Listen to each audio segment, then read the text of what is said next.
Hello friends, எல்லாத்துக்கும் வணக்கம். நான் உங்கள் டேவிட் அன்பு. இன்றைக்கி நாம் டே 19ல் இருந்தாலும் அப்படிங்கிற டாபிக் ஆல்ரெடி டே 18ல் பார்த்துட்டோம். அது பார்ட் 1.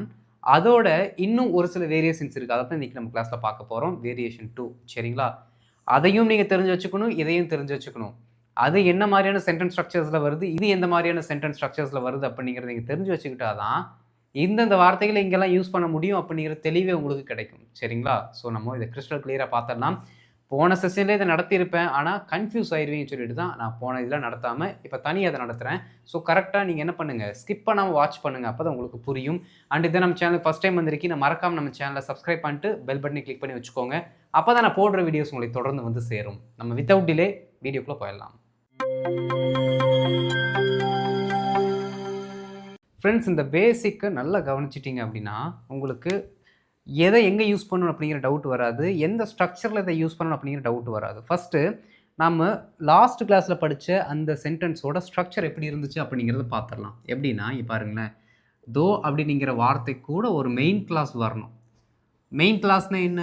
ஒரு சப்ஜெக்ட் இருக்கணும், ஒரு வேர்ப் இருக்கணும், அதற்கடுத்து ஏதாவது வார்த்தைகள் நமக்கு என்ன வேணுமோ அதை போட்டுக்கலாம். ஓகே, முழு அர்த்தத்தை கொடுக்கக்கூடிய ஒரு வாக்கியம், அதுதான் மெயின் கிளாஸ், சரிங்களா? இந்த ரெண்டும் சேர்ந்து என்ன பண்ணோம் அப்படின்னா ஒரு ஃபார்மாக வரும். அதற்கடுத்து தனித்து ஒரு மெயின் கிளாஸ் வரும். இதுதான் பார்த்தீங்கன்னா நம்ம தோ அப்படிங்கிற வார்த்தையை யூஸ் பண்ணுறதுக்கான ஒரு பேட்டர்னாக லாஸ்ட் கிளாஸில் பார்த்தோம். அது கரெக்டு தான், சரிங்களா? ரைட். இன்னைக்கு நாம் பார்க்க போகிற அந்த பர்டிகுலர் வார்த்தை என்ன, நீங்கள் அதை ஃபஸ்ட் நீங்கள் கவனிக்கணும். இருந்தாலும் அப்படிங்கிற வார்த்தை இருக்குது பார்த்தீங்களா? இருந்தாலும் இந்த பர்டிகுலர் வார்த்தையை நாம் இருந்தாலும் அப்படின்னு சொல்லாமல் இதை கொஞ்சம் என்ன பண்ணுறோம்னா சுருக்குறோம். சுருக்கி என்ன பண்ணுறோம் அப்படின்னா பாருங்க, இருந்தும் அப்படின்னு சொல்கிறோம். ரெண்டுமே ஒரே அர்த்தம் தான், ரெண்டுமே ஒரே அர்த்தத்தை தான் வெளிப்படுத்துது. வார்த்தைகள் மட்டும் கொஞ்சம் சுருக்கி இருக்கும், அவ்வளோதான், சரிங்களா? அப்போது இந்த மாதிரி இருந்தும் அப்படின்னு நம்ம என்ன பண்ணுறோன்னா சுருக்கும் பொழுது இந்த பர்டிகுலர் தமிழ் வார்த்தை எப்பொழுதுமே ஒரு நவுனை மட்டும்தான் வச்சுக்கிட்டு வரும். புரியுதுங்களா? எப்படி நாம் இங்கிலீஷில் இந்த பர்டிகுலர் வார்த்தையை யூஸ் பண்ணும் பொழுது நவுனை மட்டும்தான் என்ன பண்ணுமாமா அதை வச்சுக்கிட்டு வரும். ஒன்று நவுனை வச்சுக்கும், இல்லாட்டி ஜெரண்டை வச்சுக்கும், சரிங்களா? ஜெரண்டை என்ன உங்களுக்கே தெரியும், ஐஎன்ஜி ஃபார்மில் இருக்கக்கூடிய ஒரு வார்த்தை. இதை நம்ம பெரும்பாலும் என்ன நினச்சிட்டு இருப்போம் அப்படின்னா வேர்புன்னு நினச்சிட்டு இருப்போம். ஐஎன்ஜி ஃபார்மில் வரக்கூடிய வார்த்தைகள் வேர்புன்னு நினச்சிட்டு இருப்போம். கிடையாது, ஜெரண்டு. அப்போ ஐஎன்ஜி ஃபார்மில் வரக்கூடிய வார்த்தைகள் நவுனாகத்தான் இருக்குமோ தவிர வேர்பாக இருக்காது. புரியுதுங்களா? ஒரு செயல் எப்படி பண்ணுறாங்க அப்படிங்கிறத சொல்கிறோம் அப்படின்னா அது வேர்பு. ஓகே, அந்த செயலோட பேரை மட்டும் சொல்லுதுன்னு வச்சுக்கோங்களேன், அது வந்துன்னா ஜெரண்ட். எப்படின்னா நடத்தல் அப்படிங்கிறது பார்த்தீங்க அப்படின்னா செய்யும் செயல், அது வேர்பு. நடைப்பயணம், புரியுதுங்களா? நடக்கிறது இல்லாமல் நடத்தல் அப்படிங்கிறது ரொம்ப உடம்புக்கு நல்லது அப்படின்னு இந்த மாதிரி சென்டென்ஸ் சொல்லும் பொழுது நடத்தல் அப்படிங்கிறது நடக்கும் செயலை குறிக்கின்ற ஒரு பெயர், அவ்வளோதான். அதுதான் ஜெரண்டு. அப்போ ஜெரண்ட் அப்படிங்கிறது பார்த்தீங்கன்னா பெயர் சொல்லாகத்தான் இருக்குமோ தவிர வினை சொல்லாக இருக்காது. அப்போது நாம் என்ன பண்ண போகிறோம் அப்படின்னா ஒன்று நவுனாக வச்சுக்க போகிறோம், இல்லாட்டி ஜெரண்டாக வச்சு என்ன பண்ண போகிறோம்னா ஒரு பர்டிகுலர் ரூட் வேர்டு கூட யூஸ் பண்ண போகிறோம். அந்த பர்டிகுலர் ரூட் வேர்டு யார் அப்படின்னா நீங்கள் நிறைய இடத்துல பார்த்துருப்பீங்க, ஸ்கூலில், காலேஜில், சிம்பிள் காம்பவுண்ட் காம்ப்ளெக்ஸ் அப்படிங்கிற அந்த பர்டிகுலர் டாப்பிக்கில் 2 மார்க் வாங்குறதுக்கு இதை நீங்கள் அப்படி படிச்சிருப்பீங்க. இன்றைக்கி நம்ம அப்படி படிக்க போகிறதில்ல, அர்த்தத்தை மட்டும் தான் சொல்லிக் கொடுக்க போகிறேன், அதோட பேட்டர்ன் சொல்லிக் கொடுக்க போகிறேன், நீங்கள் கற்றுக்க போகிறீங்க, அவ்வளோதான். ஓகே, ஒன்று டெஸ்பைட்டு, இதோட பெட்டர் ஆல்டர்னேட்டிவ் யார் அப்படின்னா இன்ஸ்பைட் ஆஃப். ஓகேங்களா? எப்படி டெஸ்பைட்டுக்கு ஆஃப் வரக்கூடாது, இன்ஸ்பைட் ஆஃப் மட்டும்தான் ஆஃப் வரணும். 3மே பார்த்தீங்கன்னா 3 தனித்த சொற்கள், புரியுதுங்களா? இதற்கடுத்து தான் பார்த்தீங்க அப்படின்னா இந்த பர்டிகுலர் பேட்டர்ன் வரணும். ஓகே, இந்த பர்டிகுலர் பேட்டர்னை போட்டதுக்கப்புறம் இந்த தோ அப்படிங்கிற இந்த ஸ்ட்ரக்சரில் பார்த்தீங்கன்னா தோ கூட ஒரு மெயின் கிளாஸ் போட்டிங்களா, அதற்கடுத்து தனிச்ச ஒரு மெயின் கிளாஸ் போட்டிங்களா, அதுதான் என்ன பண்ணணும், நீங்கள் இங்கேயும் ஆட் பண்ணிக்கணும். அப்போது என்ன ஃபார்ம் அப்படின்னா தோ அப்படிங்கிற அந்த பர்டிகுலர் சென்டென்ஸ் ஸ்ட்ரக்சரில் நம்ம என்ன பார்த்தோம்னா தோ கூட ஒரு மெயின் கிளாஸ் பார்த்தோம். ஆனால் இங்கே இந்த பர்டிகுலர் டெஸ்பைட் அப்படிங்கிற வார்த்தை கூட நமக்கு தேவையானது ஒன்றே ஒன்று தான், நவுனு இல்லாட்டி ஜெரண்டு. ஓகே, எக்காரணத்து கொண்டும் இங்கே ஒரு மெயின் கிளாஸை போட்டுறாதீங்க, தப்பு, 200% தப்பு, போடக்கூடாது. தோ வந்தால் ஃபுல் மீனிங் கொடுக்கக்கூடிய சென்டென்ஸ் போடுங்க, டெஸ்பைட் வந்தால் வெறும் நவுனை மட்டும் போடுங்க. ஒரு வாக்கியத்தில் ஒரு பர்டிகுலர் சென்டென்ஸில் யாருக்கு முக்கியத்துவம், எந்த பெயர் சொல்லுக்கு நம்ம முக்கியத்துவம் கொடுத்து பேசுகிறோமோ அந்த பெயர் சொல்லை தூக்கி போட்டால் வேலை முடிஞ்சது. புரியுதுங்களா? இதற்கடுத்து பார்த்தீங்க அப்படின்னா, நம்ம அடுத்து வரக்கூடிய ஒரு மெயின் கிளாஸை போட்டால் தான் இந்த பர்டிகுலர் சென்டென்ஸோட மீனிங் கம்ப்ளீட் ஆகும். ஓகே, அடுத்து ஒரு மெயின் கிளாஸ் போடணும். இதான் ஸ்ட்ரக்சர். பாருங்கள், இதற்கும் இடையில் மாறுபடுகிறது ஒன்றே ஒன்று தான். தோ, அப்புறம் மெயின் கிளாஸு, இங்கே டெஸ்பைட் நவுனு, பின்னாடி வர்றது அப்படியே சேமாக தான் வருது. அவ்வளோதான். புரியுதுங்களா? வேறு எந்த மாற்றமும் கிடையாது. தோ படிக்கும்போது என்னென்னலாம் நீங்கள் அண்டர்ஸ்டாண்ட் பண்ணிக்கிட்டீங்களோ எல்லாமே இங்கே அப்ளிகபிள் ஆகும். மீனிங் எப்படி மாறும், இங்கே ஒரு மீனிங் வந்தால் அங்கே எப்படி மீனிங் வரும், இங்கே பாசிட்டிவ் வந்தால் அங்கே நெகட்டிவ் வரும், என்னென்ன சொல்லணும் எல்லாமே அப்படியே அப்ளிகபிள் ஆகும். ஸ்ட்ரக்சர் மட்டும்தான் மாறுது. அவ்வளோதான். சரிங்களா? இப்போது இதற்கான ஒரு சில எக்ஸாம்பிள்ஸ் நான் சொல்லிக் கொடுக்குறேன். ரொம்ப சிம்பிளான எக்ஸாம்பிள்ஸ் நீங்கள் நல்லா கவனிக்கணும். அப்போ தான் உங்களுக்கு புரியும். சரிங்களா? ரைட், நம்ம இப்போ எக்ஸாம்பிள்ஸ்குள்ளே போயிடலாம்.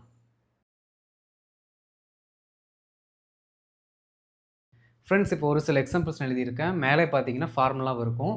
டெஸ்பைட் யூஸ் பண்ணிக்கலாம், இல்லாட்டி இன்ஸ்பைட் ஆஃப் அப்படிங்கிற வார்த்தை யூஸ் பண்ணிக்கலாம். நவுன் ரிலேட்டடாக வரக்கூடிய எதாக இருந்தாலும் நம்ம போட்டுக்கலாம். ப்ளஸ் அதற்கடுத்து வரக்கூடிய ஒரு மெயின் கிளாஸ். சரிங்களா? கவனிங்க, எங்கெங்கெல்லாம் கமா இருக்கோ கமாக்கு அடுத்து பார்த்தீங்கன்னா ஒரு முழு வாக்கியம் இருக்கும். கமாக்கு முன்னாடி தான் அந்த ஷார்ட் ஃபார்ம் ஆஃப் ஃப்ரேஸை நம்ம வச்சுருக்கோம். ரைட், பாருங்களேன். தயக்கம் இருந்தும், நீங்கள் இருந்தும் வச்சுக்கிட்டாலும் சரி, இருந்தாலும் வச்சுக்கிட்டாலும் சரி, மீனிங் வந்துடும். சரிங்களா? ஏன் நான் இருந்தும் அப்படின்னு சொன்னேன்னா, இருந்தும் சொன்னோம் அப்படின்னா டைரெக்டாக உங்களுக்கு என்ன ஆகும் அப்படின்னா டெஸ்பைட் அப்படிங்கிற மீனிங் கிடச்சிரும். இருந்தாலும் வச்சுக்கிட்டிங்கன்னா தோ யூஸ் பண்ணலாமா, டெஸ்பைட் யூஸ் பண்ணலாமா அப்படிங்கிற ஒரு டவுட் இருந்துக்கிட்டே இருக்கும். அதனால தான் பார்த்தீங்கன்னா இருந்தும் அப்படிங்கிற ஒரு டேர்மை நம்ம இதுக்கு வச்சுக்கிட்டோம். ஆனால் உங்களுக்கு புரியலன்னா இருந்தாலும் சரி, இருந்தும் சரி, ரெண்டுமே ஒரே அர்த்தத்தை தான் கொடுக்கும். And at the same time நீங்கள் சொல்லக்கூடிய அந்த பர்டிகுலர் இன்ஃபர்மேஷனை வெறும் நவுனோட முடிச்சுக்கணும், ஷார்ட்டாக சொல்லணும் அப்படின்னா டெஸ்பைட்டையும், ஃபுல்லாக சொல்லணும் அப்படின்னு நீங்கள் நினச்சிங்க அப்படின்னா நீங்கள் தோ அப்படிங்கிற சென்டென்ஸ் நீங்கள் எடுத்துகிட்டு போயிடலாம். அடுத்து இந்த பர்டிகுலர் ஃபார்மெட்டை பொறுத்த வரைக்கும் முன்னாடி பார்த்தீங்கன்னா எந்த டென்ஸுமே தேவையில்லை.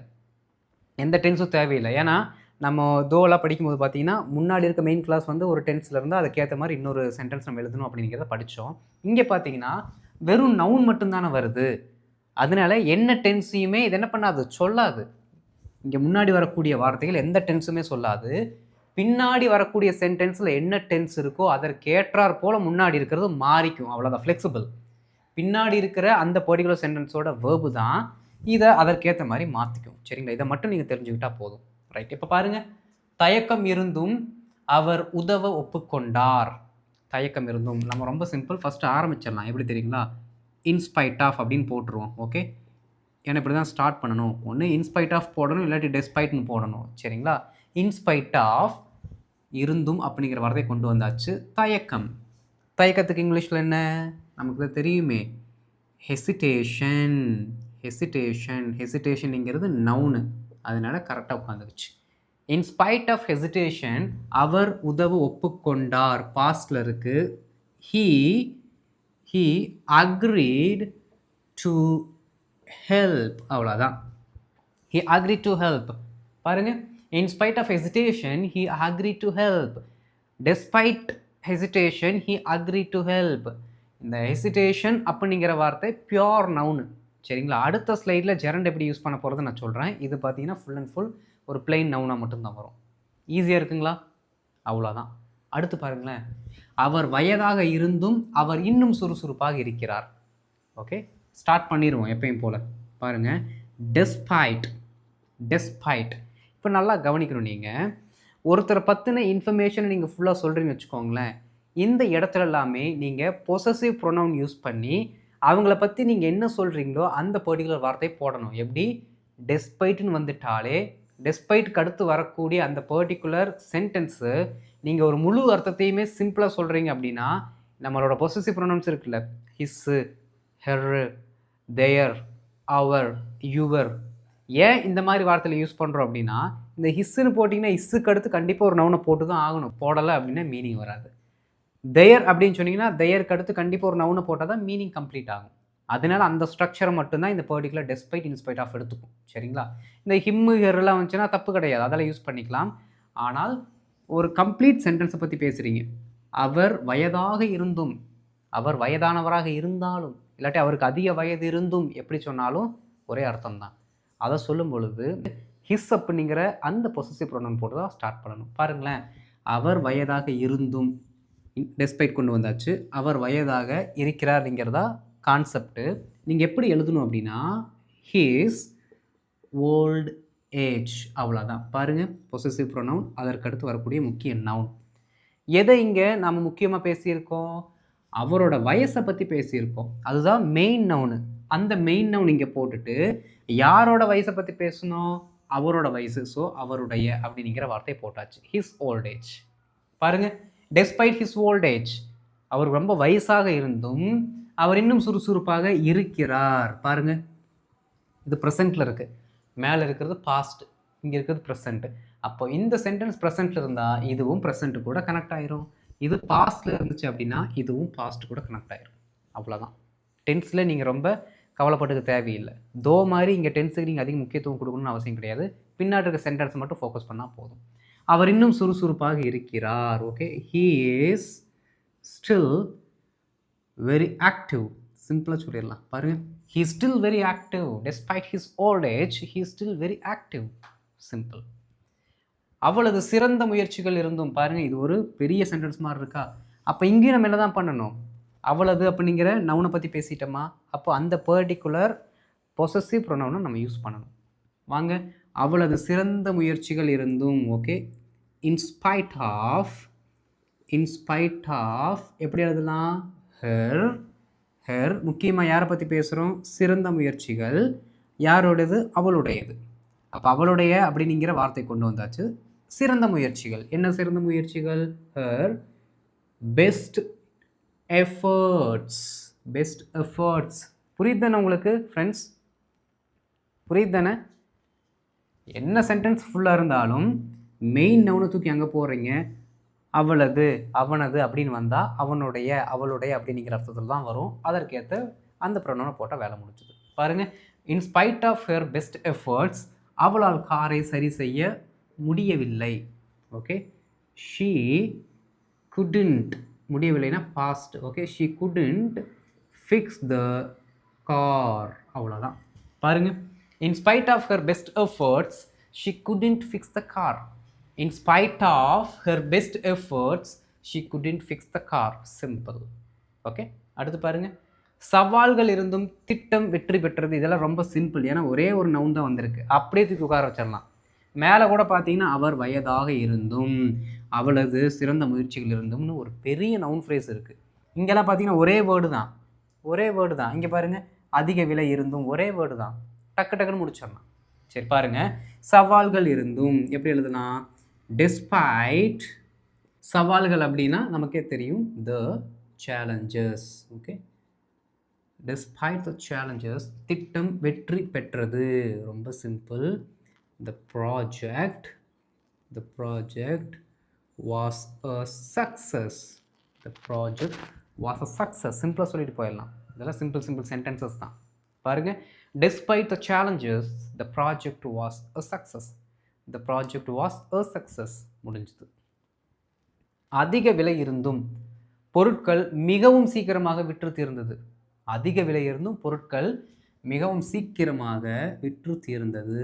ஓகே, பாருங்க, இன்ஸ்பைட் ஆஃப் அதிக விலை எப்படி எழுதலாம்? த ஹை ப்ரைஸ்ன்னு சொல்லலாம், இல்லாட்டி ஹை காஸ்ட்னு சொல்லலாம். சரிங்களா? In spite of the high cost, okay, பொருட்கள். Okay, the products sold out quickly. Okay, sold out quickly. அவ்வளோதான். பாருங்க, in spite of the high cost இல்லாட்டி despite the high cost. புரிஞ்சுதுங்களா? அதற்கடுத்து வரக்கூடிய அந்த மெயின் கிளாஸை போட்டால் வேலை முடிஞ்சுது. In spite of the high cost, the product sold out quickly. Despite the high cost, the product sold out quickly. ரொம்ப சிம்பிள். என்ன பண்ணணும்? நீங்கள் முன்னாடி வரக்கூடிய இந்த பர்டிகுலர் சென்டென்ஸில் இருக்கக்கூடிய மெயின் நவுனை தூக்குறீங்க. அவர்களுடைய இருந்துச்சுன்னா அந்த பர்டிகுலர் பொசசிவ் ப்ரொனவுனை போட்டிங்கன்னா வேலை முடிஞ்சுது. புரிஞ்சுதுங்களா ஃப்ரெண்ட்ஸ்? இதெல்லாமே பார்த்தீங்கன்னா பிளெயின் நவுன் நம்ம யூஸ் பண்ணியிருக்கோம். இப்போ ஒரு சில ஜெரண்ட் பார்க்கலாம் எப்படி ஒர்க் ஆகுது அப்படின்ட்டு.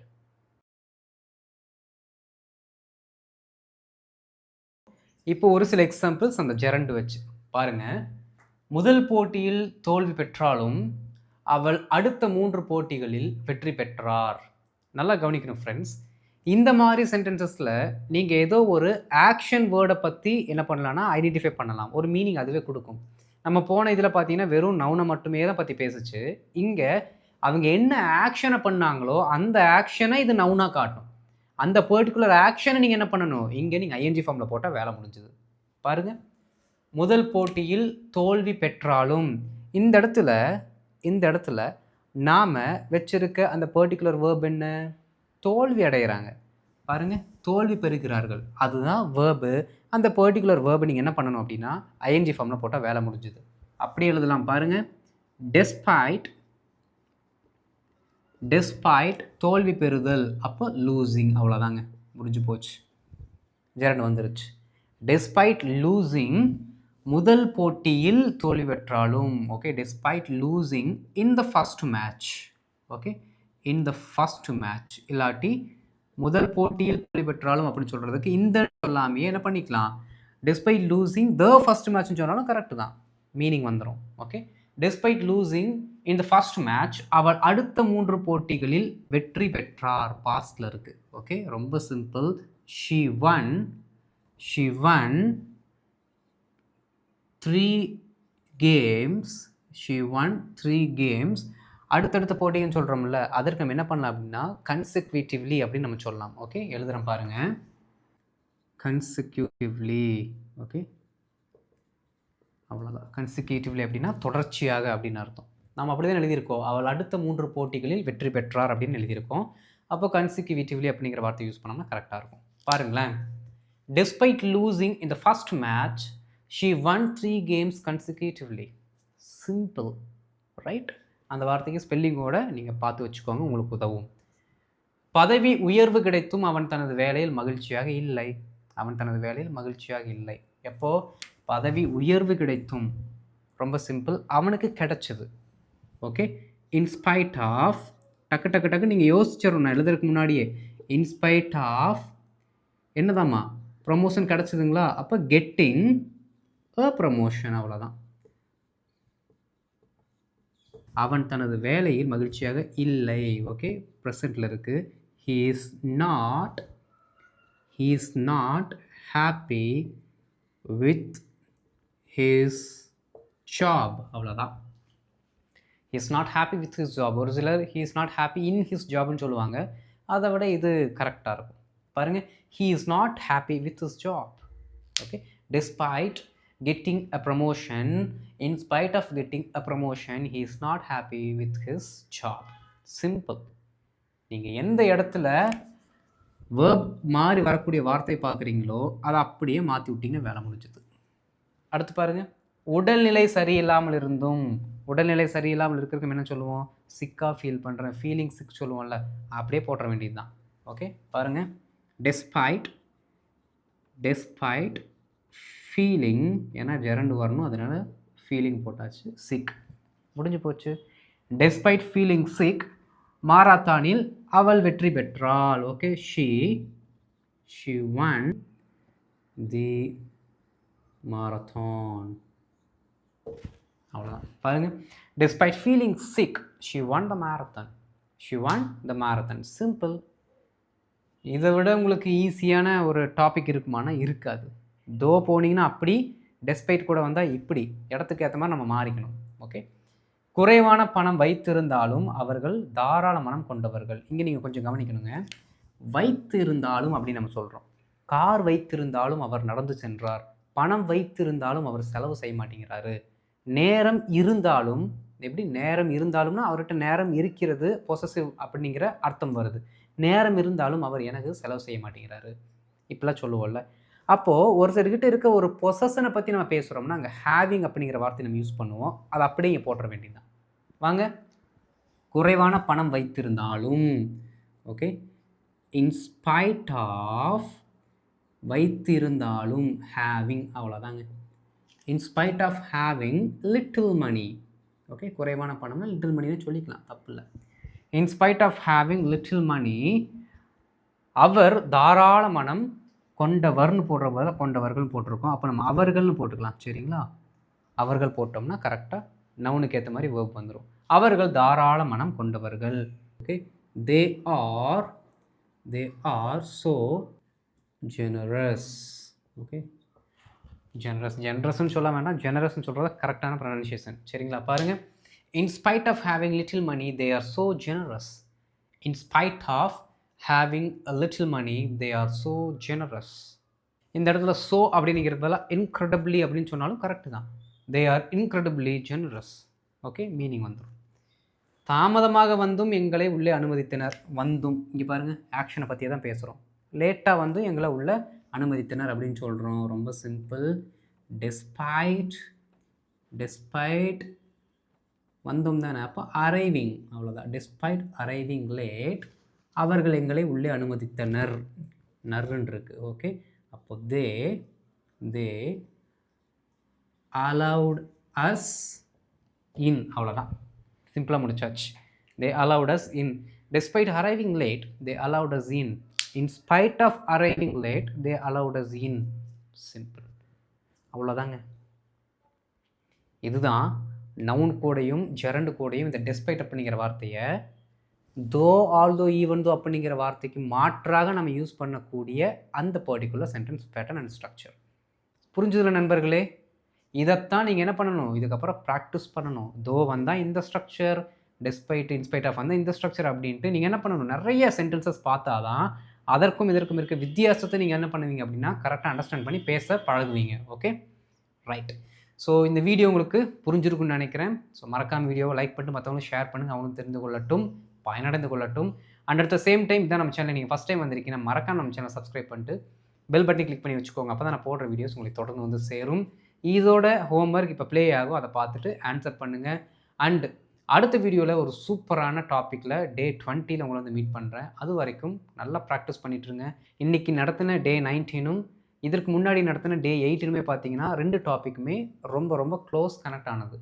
ரெண்டுத்தையுமே நீங்கள் என்ன பண்ணணும் அப்படின்னா கொஞ்சம் க்ளோஸாக ஸ்டடி பண்ணிங்க அப்படின்னா உங்களுக்கு இந்த 2 டாப்பிக்லையுமே எந்த டவுட்டுமே வராது.